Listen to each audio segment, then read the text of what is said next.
Warning, this podcast will be covering topics that are very graphic. If you can think about it, it's probably covered in this podcast. That includes child abuse, self-harm, sexual assault, torture, cannibalism, and child endangerment. Listener discretion is advised.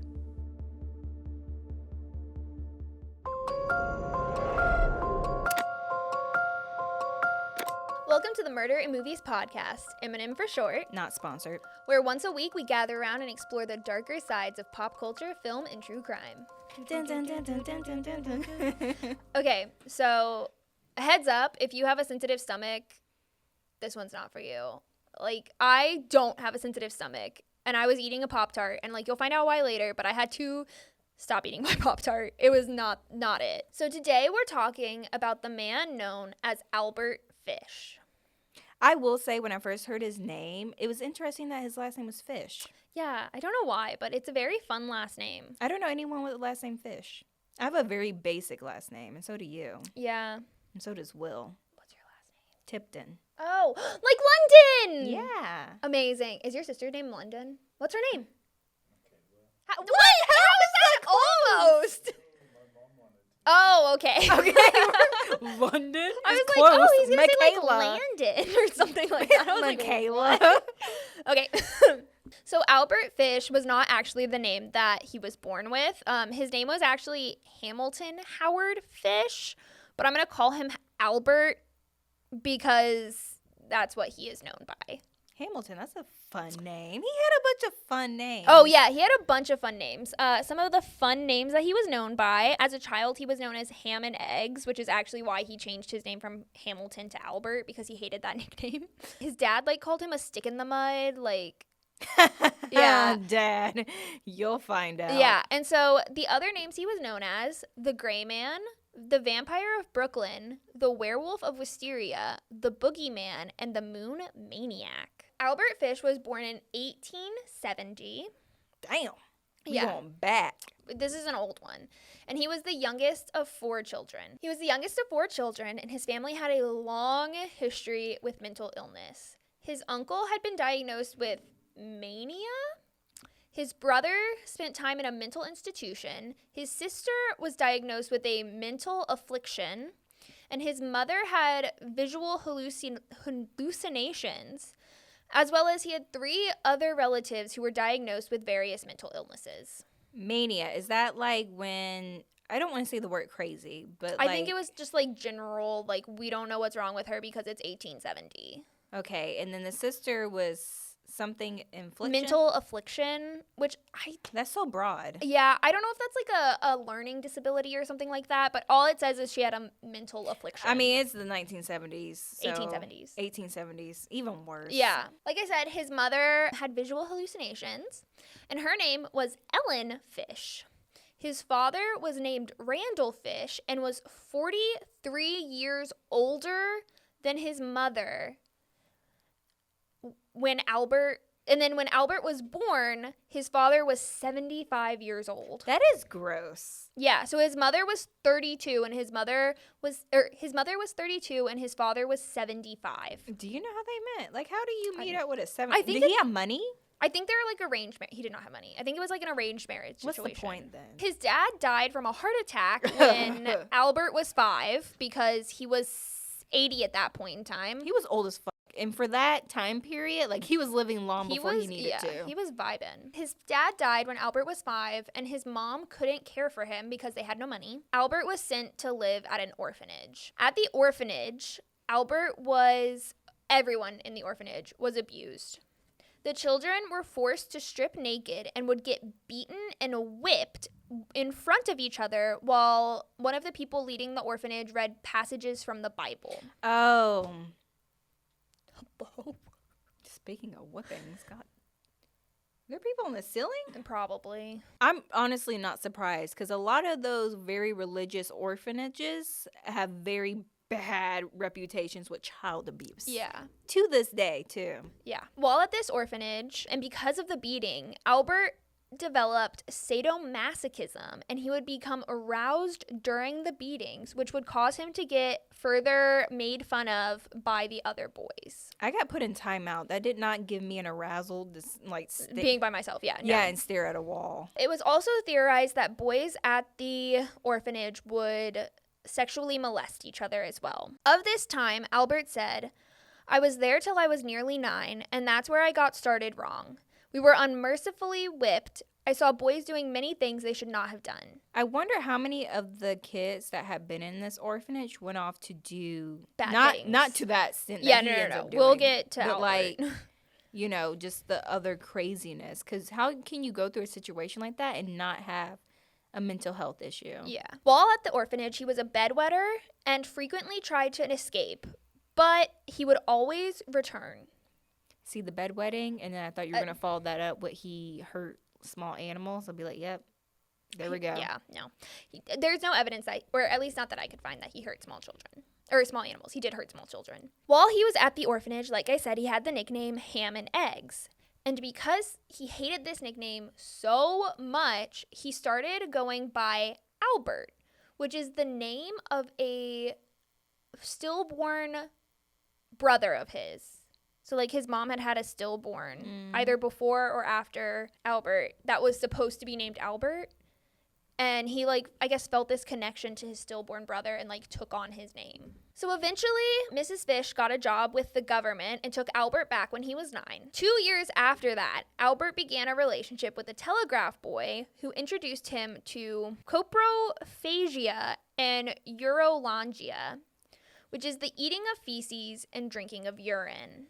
This is the point that I had to stop eating my Pop-Tart because it was a s'mores Pop-Tart and the chocolate just was not it. How do you even, again, I asked you this when you had like just thrown this information out to me like a week ago.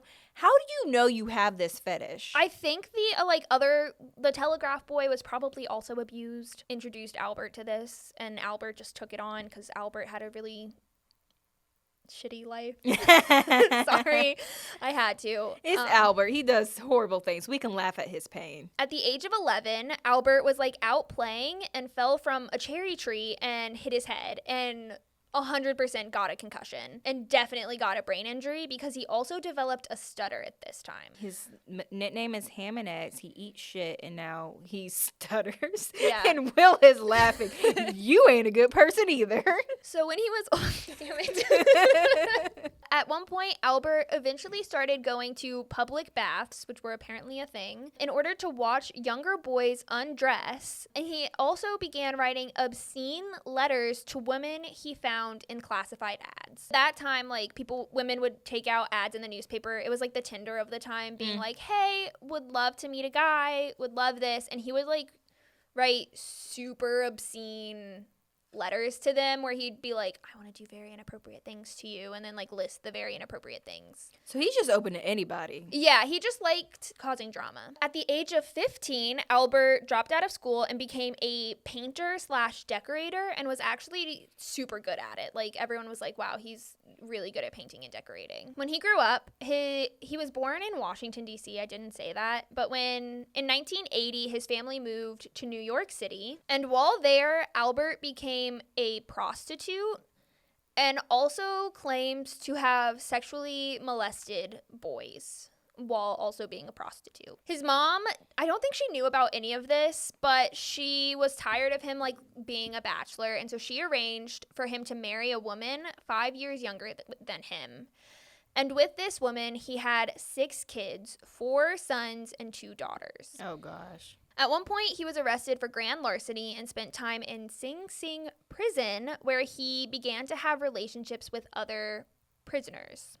I wonder during this time, I'm sure there's no way he stopped when he was like married, having children, that he was still touching little boys. Oh no, he definitely was, because as soon as he was in prison, he was like, yo, prisoners, like, I'm in. So once he got out of prison, he continued to have male lovers. At one point, one of Albert's lovers took him to a wax museum that had a bisection of a penis, and he became obsessed. So a bisection is like, it was basically like cut in half, like lengthwise, so you could see like all of the anatomy in it. Which, like, sounds interesting, but Albert became obsessed with it for the wrong reasons. I really want to know what is going on in his mind. No, you don't. Like, I don't want to know, like, personally, but I can't wrap my mind. Yeah. So, like I said, throughout his marriage, Albert had many extramarital affairs with men, including one with a mentally handicapped man who Albert eventually, like, so this relationship, what I understand is that he was a mentally handicapped man. Albert came into town because he would do, like, some traveling work for his decorating. He came into town for 2 weeks, or, like, a few months, hung out with this mentally handicapped man, at which point he kidnapped him, held him hostage for 2 weeks, and then eventually castrated him. Originally, he said his plan was to murder this man. He ended up not doing it. He said he would never forget I shall never forget his scream or the look he gave me. And I'll get more into this mentally handicapped man that he castrated when I get more into his crimes. So this is part of his, like, masochism. Yeah, he was messed up. But basically, like, that stemmed from seeing the bisection of the penis. He, like, wanted to dissect a penis, basically. How old is he at this time? Like, he's like an adult. He's an adult, yeah, because he's married with kids at this point, I think. I wish I could talk to some of those kids and ask them what it was like growing up with him as a dad. We'll get to that. Along with torturing random men, taking lovers, Albert would also go to brothels and would ask his wife to participate in sex fantasies where Albert would be subjected to being whipped and beaten. So she was aware he was a freak. She was aware he had, like, some issues. I don't know how aware she was, but she did eventually leave him. Oh, good for her. But she also left her kids with him. Okay. Yeah. His wife left him with a handyman who was working on their house and staying with them as, like, a boarder. You know, like Airbnb?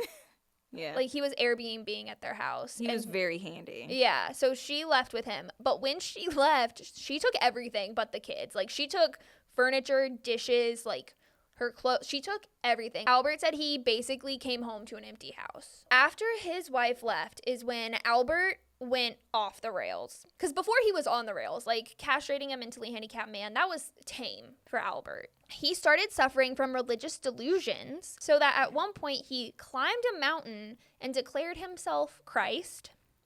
He wrapped himself in a carpet and said he was following the instructions of John the Apostle. He would ask his children to abuse him, including hitting him with paddles, some of which had nails driven into them so that when they beat him with it, he was also being beaten with, like, the nails in the paddle. He would play games with his children's friends where they would beat him until he bled. And I'm going to get more into those games later as well, because there's information about those games. I wish I could beat him until he bled. Yeah. And then his self-harm took off. Like, he was doing self-harm behavior before, but now it escalated. He ultimately became very famous after his eventual arrest, because he was arrested. He became very famous for taking needles and shoving them into his groin, including the area between, like, his ball sack and his anus. Like, he would shove needles in there. And why that place specifically? He liked pain, I guess. But, like, you could put that anywhere, and yeah, that's not a part of your body that you're, like, fully aware of, right? Yeah, I don't know. At first, he would just, like, poke himself and, like, take them out. But it got to the point where he would put them in so deep that he could not pull them out. So when he was arrested, he was eventually x-rayed by a doctor, and they found 29 needles that had been stuck inside of him. He had told the doctors, he was like, oh, hey, like, just so you know, I have needles inside of me. And the doctors were like, you're insane, it's fine. And then they took an x-ray and they were like, oh my God, he has needles inside of him. Does he not feel them on a daily? He liked it. He was into the pain. He would also take, like, wool from sheep, like cloth, I guess, douse it in lighter fluid, put it in his anus, and light it on fire. So, like, did you think it was a rocket? He was taking off. He was going to be the first man on the moon. I don't know. I I don't know why. First man on the moon. I just thought about gotta blast. Like, it's weird. So, you know how I mentioned the games? Mm-hmm. So, how we found out about these games is after his wife left him, he actually got married twice to, like, 2 different women. The relationships did not last long, but he would, like, also go on dates. And one of the women that he dated had children, and he would play these games with her children. Basically, he would, like, go change into, like, shorts. I don't know why. Apparently, it was, like, these weird gray shorts. That's the description I heard. They're just weird gray shorts. I just thought of volleyball shorts. I don't think they were that short. Like he was going to put on some knee pads.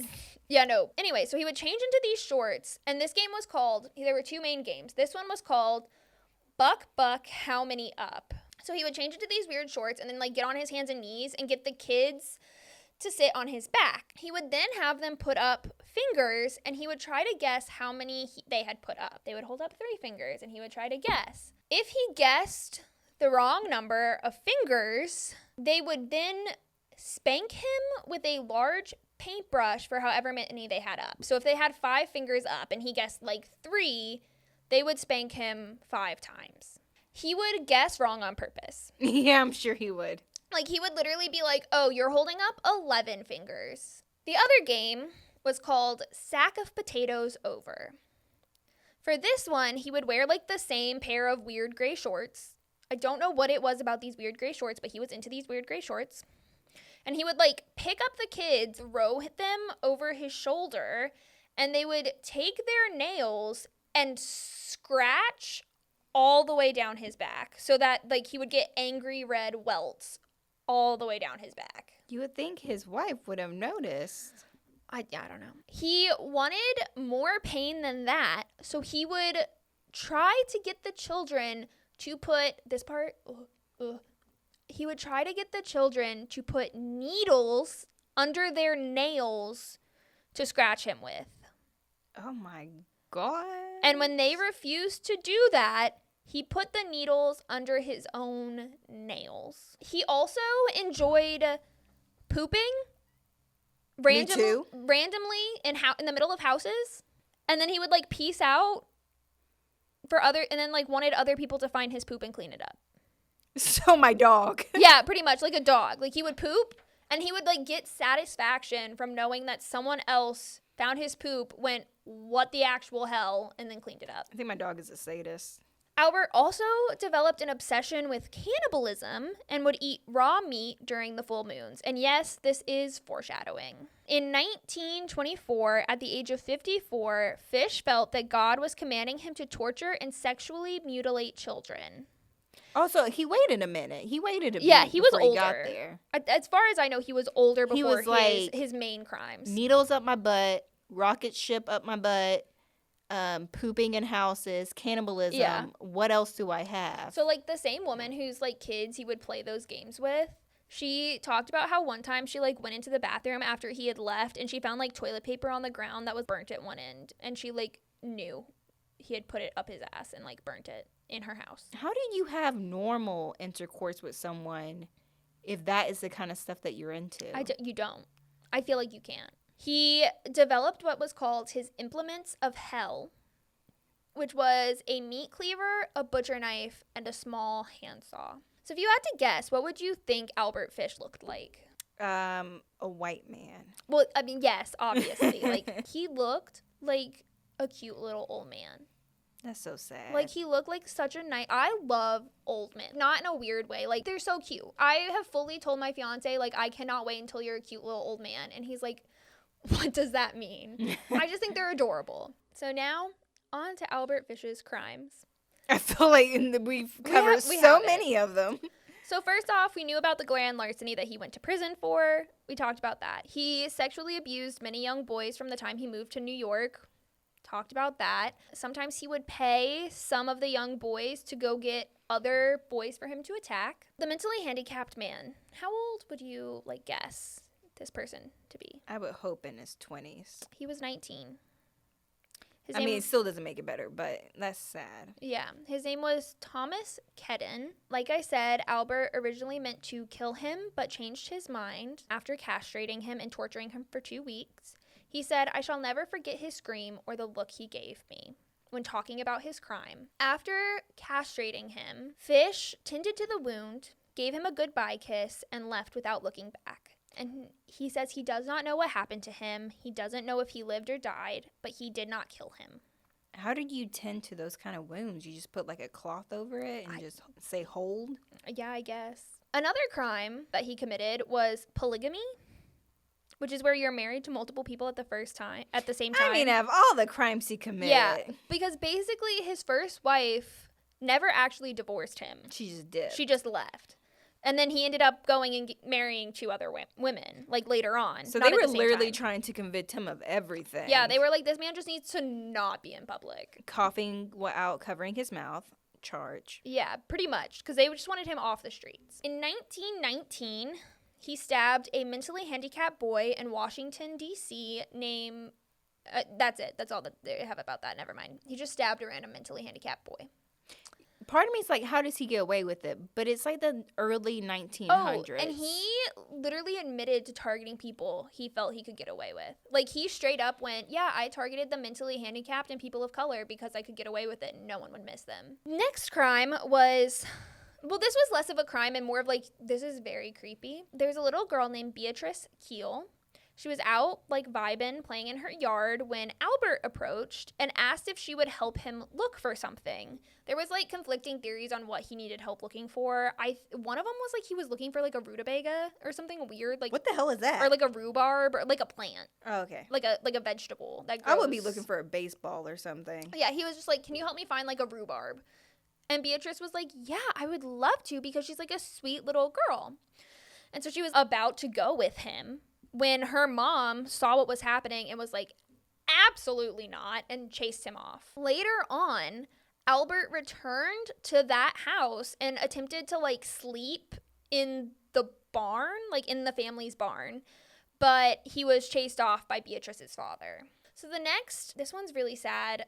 This one's about a little boy named Cyril Quinn. He had been molesting Cyril for a while. Albert Fish had been, like, molesting Cyril for, like, a long time. And then one day, Cyril was out playing with a friend, and Albert was like, hey, have you guys eaten lunch? And they were like, no, we haven't. And then Albert was like, okay, like, come on to my apartment, like, I'll give y'all lunch. So the 2 little boys, they go with Albert to his apartment. They're, like, playing, wrestling on the bed, not sexually, like, the little boys. Albert is doing something else. And they, like, are being rough. And they knocked Albert's implements of hell, like the knives and stuff. They knocked those out because he had them under his mattress. They knocked those down, and the 2 little boys see them, and they're like, nope, heck no, and they leave. Like, they run away. Good for them. And Albert would later admit that he had been planning on using his implements of hell on the 2 little boys, and they, like, ran away before he could. So now on to the murders that we know Albert committed. The first one I'm going to talk about is about William Billy Gaffney. And this happened on February 11th, 1927. So he was feeling romantic with Valentine's Day. Oh, I didn't even notice that. Billy was 4 years old. He was in his apartment playing with 2 of his neighbors, a 3-year-old and a 12-year-old. And the 3-year-old and 12-year-old were brothers. The 12-year-old had to, like, duck into his apartment for something really quickly, so he left for, like, a few minutes. And when he came back, his brother and Billy also... So his brother was also named Billy, which is why I didn't put the brothers' names because it was weird. But when I say Billy, I mean the person that Albert Fish killed. Billy and his brother were gone. Eventually, the 3-year-old little boy was found on the roof of the apartment building. And when asked who took him and his friend, he simply described the man as the Boogeyman. Multiple people claimed to have seen Billy across New York after he was first taken, but the police could not figure out who had him. So, like, people were like, oh yeah, I saw that little boy. Who was he with? I don't know. Fish also sent anonymous letters to Billy's family saying that he was going to come back for the 3-year-old playmate. After Fish's eventual arrest, he at first refused to admit to killing Billy Gaffney, but eventually he did, and he wrote a letter. I don't know if I should read it now or later, because it was like, this ties more into, like, his arrest, but I'm going to read it now. It's long. I brought him to the Riker Avenue dumps. There is a house that stands alone, not far from where I took him. I took the G boy there, stripped him naked and tied his hands and feet and gagged him with a piece of dirty rag I picked out of the dump. Then I burned his clothes, threw his shoes in the dump. Then I walked back and took trolley to 59th Street at 2 a.m. and walked home from there. The next day around 2 p.m. I took tools, a good heavy cat of nine tails, homemade, short handle. Do you know what a cat of nine tails is? Is that a plant? No, it's a whip that is designed to deliver the most amount of pain possible. It's basically like a handle and then 9 sharp pieces of cloth. Not a plant. Cut one of my belts in half, slit these half in 6 traps about 8 inches long. I whipped his bare behind till the blood ran from his legs. I cut off his ears, nose, slit his mouth from ear to ear, gouged out his eyes. He was dead then. I stuck the knife in his belly and held my mouth to his body and drank his blood. I picked up 4 old potato sacks and gathered a pile of stones. Then I cut him up. I had a grip with me. I put his nose, ears, and a few slices of belly in the grip. I think the grip is like a bag of some kind. I put his nose, ears, a few slices of his belly in the grip. Then I cut him through the middle of his body, just below his belly button, then through his leg about 2 inches below his behind. I put this in my grip with a lot of paper. I cut off the head, feet, arms, hands, and the legs below the knee. Then I put in sacks weighed with stones, tied the ends, and threw them in the pools of slimy water that you see all along the road going to North Beach. Water is 3 to 4 feet deep. They sank at once. I came home with my meat. I had the front of his body I liked best, his monkey and peewees, and a nice little fat behind to roast in the oven and eat. I made a stew out of his ears, nose, and pieces of his face and belly. I put onions, carrots, turnips, celery, salt, and pepper. It was good. Then I split the cheeks of his behind open, cut off his monkey and peewees, and washed them first. I put strips of bacon on each cheek of his behind and put it in the oven. Then I picked 4 onions, and when meat had roasted about a quarter hour, I poured about a pint of water over it for gravy and put in the onions. This is a cookbook at this point. Yeah. He basically is saying, anyways, yeah, he goes on to detail how he cooked him. And then he says, I ate every bit of meat in about 4 days. His little monkey was as sweet as a nut, but his peewees I could not chew. Threw them in the toilet. In case you're wondering, his monkey is his penis and his peewees are his balls. Yep, got that one. That was how he said he killed Billy. And to think there's actual people out there that have this desire that he does, but they're not acting on it. Thank God. The next person that he killed was Francis J. McDonald. Yeah, he killed him first. Never mind. He first killed Francis J. McDonald on July 14th, 1924. Francis was an 8-year-old. He was playing ball with neighbors and went missing afterwards. His body was later found under a tree in the woods near his house. He had been sexually assaulted, strangled with his suspenders, and his body had severe lacerations. His left hamstring was almost entirely stripped of flesh. That's your That's this that muscle, part. I think, or this muscle. Your thigh area. Yeah, it's definitely thigh. Albert later claimed that he was going to castrate him, but fled when he heard someone approaching. He was already dead at this point, yes. Right? Yeah.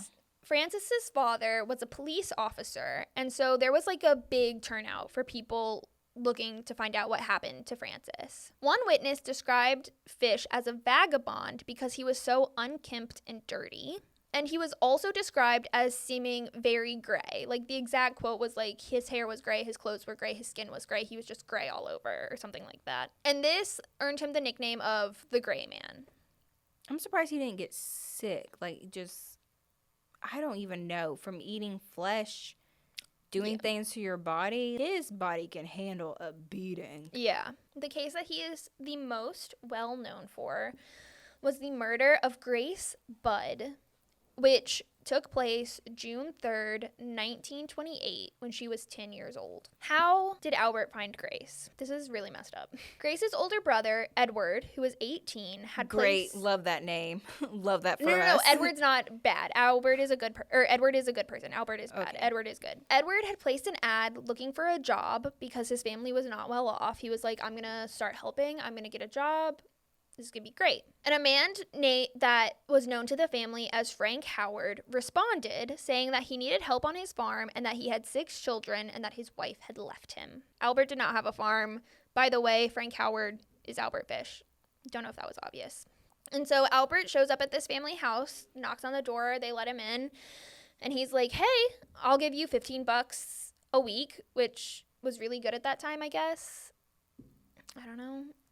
But, like, the family was excited. They were like, $15 a week, hell yeah. And then while he was there, Edward's friend, who was named Willie, was also there. And so Edward was like, names, I'm going to mix up with names.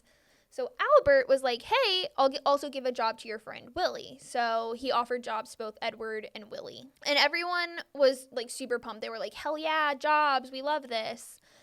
And so Albert left, saying he had to run a few errands. He'd be back in a few days, but he didn't come back in a few days. And he eventually sent a letter saying, like, oh, I'm so sorry. I'll be in touch soon. The next day after sending the letter, he showed up, and he had brought gifts that for the entire family, and, like, strawberries and cheese. He was like, I grew these on my farm. And, like, the family was like, oh my God, we love this. You brought gifts for our children. This is so nice. And so while he was there, he saw Edward's little sister, Grace Budd. He said that he had to go attend his nephew's birthday party before he would be returning to his farm, and said, hey, my nephew is like the same age as Grace. Like, does she want to come? And the family was like, oh my God, this man is so nice. He gives us these presents. He brings us food. He's giving our son and his friend a job. Like, of course our daughter can go. So they dress her up in her Sunday best, and they're like, okay, like, see you in a few hours. And so Albert takes Grace's hand, and they walk off down the street. And Grace was never seen alive again. See, this is why you don't just trust people with your kids. Yeah, no. Her disappearance would go on to be investigated for 6 years. On November 11th, 1934, so 6 years after her disappearance, Mrs. Budd received a letter about the murder and cannibalism of her daughter. However, because she couldn't read or write, she asked her son, Edward, to read it to her. I have that letter. That's the wrong move, Mom. So the first part of the letter is, Dear Mrs. Budd, and then he proceeds to talk about how a friend of his worked on a boat and that they went to China for work. And while they were there, they went on shore, got drunk, and when they came back, boat was gone. And it was during this time that they were stranded in China that there was a famine happening, and you couldn't get meat anywhere, and it was so expensive, and everyone was suffering. So in order to, like, get meat to eat, people were kidnapping children under the age of 14 to eat. And if you, like, went into a store and asked for meat, they would just bring out body parts of children. I'm pretty positive this is fictitious. I was about to ask, is this based on a true story? I think he made this up. And so he said, like, his friend, while he was there, just acquired the taste for human flesh. And when he came home, his friend kidnapped 2 boys, 7 and 11, and then took them, stripped them naked, tied them up, and would, like, spank them and torture them to make their meat good and tender. And then he killed the 11-year-old boy because he had the fattest ass. This is where I'm happy I have a flat ass. Yeah. And then over the course of the next few days, proceeded to eat every part of the little boy except for the head, bones, and guts. He was roasted in the oven, boiled, broiled, fried, and stewed. And then he did the same thing to the younger boy. At the time, Albert claimed that he was living right near where this man lived, and he would tell him so often that how good it was to eat people that Albert was like, oh, I have to eat these people. Is he writing the letter as Albert, as the Frank persona? As the Frank persona. Okay. Like, he never identifies himself as Albert. On to what he said in particular about Grace Budd. On Sunday, June the 3rd, 1928, I called on you at the address. Brought you pot cheese and strawberries. We had lunch. Grace sat on my lap and kissed me. I made up my mind to eat her. On the pretense of taking her to a party, you said yes, she could go. I took her to an empty house in Westchester. I had already picked out. When we got there, I told her to remain outside. She picked wildflowers. I went upstairs, stripped all my clothes off. I knew if I did not, I would get her blood on them. When all was ready, I went to the window and called her. Then I hid in a closet until she was in the room. When she saw me all naked, she began to cry and tried to run down the stairs. I grabbed her, and she said she would tell her mama. First, I stripped her naked. How she did kick, bite, and scratch. I choked her to death, then cut her in small pieces so I could take my meat to my rooms, cook, and eat it. How sweet and tender her little ass was roasted in the oven. It took me 9 days to eat her entire body. I did not fuck her, though. I could have had I wished. She died a virgin. And that is the letter. Can you imagine having to be the little brother that read that, knowing that you kind of... It was your fault, pretty much. You feel like it's your fault. It was technically it's mama's fault for being a dumbass and letting, her daughter go off with this random man that she known for like 5 minutes. Yeah. I blame the mama. And Albert. I mean, he takes the bulk of it. But I exclusively blame Albert. But I also blame the mom for just being neglectful in that situation. Following this, Albert was arrested. And how they did this was the letter that I just read was written on a piece of paper from the NYPCBA, or the New York Private Chauffeurs Benevolent Association. So here's the thing. He wasn't a part of this association. Oh. So the police tracked that paper back to an employee who had taken some of the papers home to his boarding house, which he had then left behind when he moved. Mm.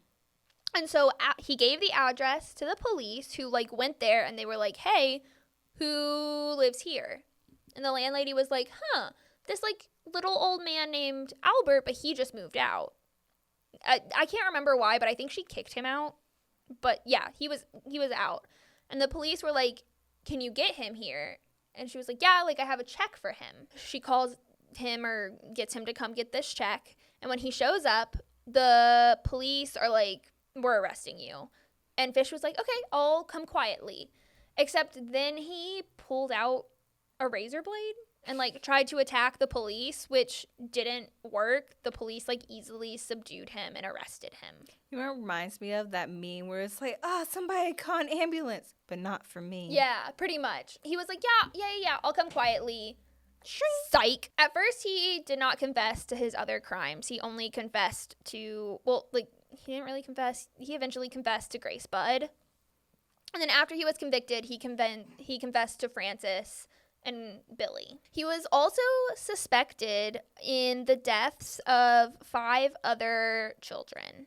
Emma Richardson, who was 5, Yetta Abramousitz, who was 12, Robin Jane Liu, who was 6, Mary Ellen O'Connor, who was 16, and Benjamin Collings, 17. Speaking of children, what happened to his? Oh yeah, basically, his children grew up and they wanted nothing to do with him because he's freaking weird. When the trial happens, they basically all speak out against him.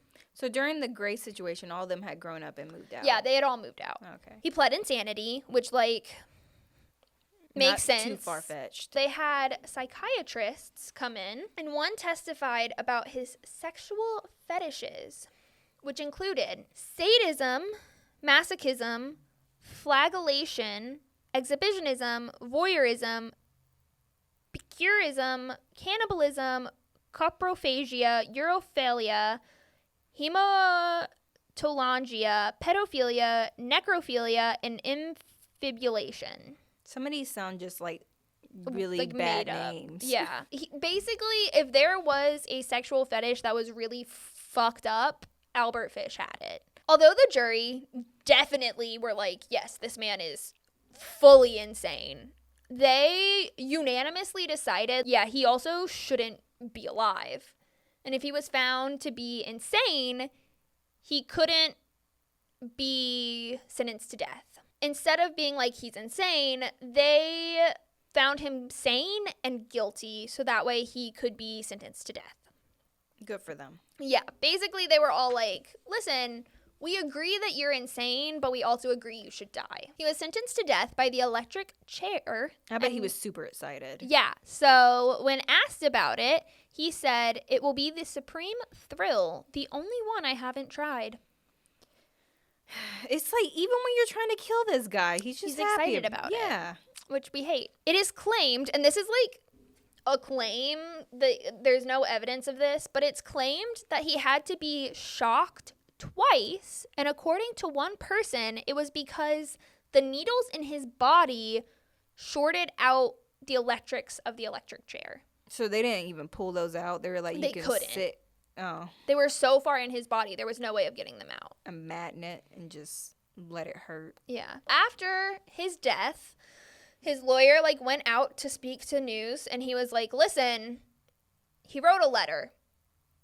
I'm not going to give it to you because it's disgusting. His lawyer was like, I have his last words, and they will die with me. Oh, no. Because apparently it was so profanity-laced, so vile, so disgusting. His lawyer did not feel comfortable releasing it for anyone to read. And he gets to have that discretion, the lawyer. Like, he doesn't have to keep that on file somewhere. He just gets to be like, nope. Apparently. Oh, that is bullcrap. I want to know, because out of the other letters that he said, like, how bad could this be? Yeah. We read his letter about Grace. We read his letter about Billy. And the fact that his lawyer, because his lawyer was the one who released the letter about Billy, too. Because he didn't confess to Billy's murder until after he was sentenced for Grace's. He wrote that letter after, being in prison, and his lawyer released it. So that letter specifically, he was like, that's where I draw the line. Yeah. Oh, my God. Now I want to know what's in the letter. Yeah. So at his trial, all of his kids were like, F this guy. That is the story of Albert Fish. What the fuck? Yeah. Yeah.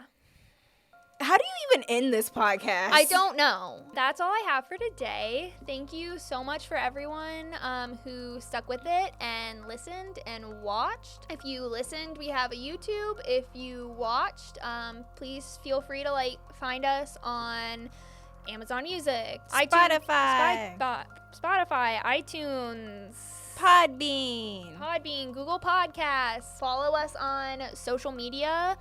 Like, comment, subscribe. Look forward to seeing y'all next time. Hopefully with one not as gross, but I feel like it will be. Bye.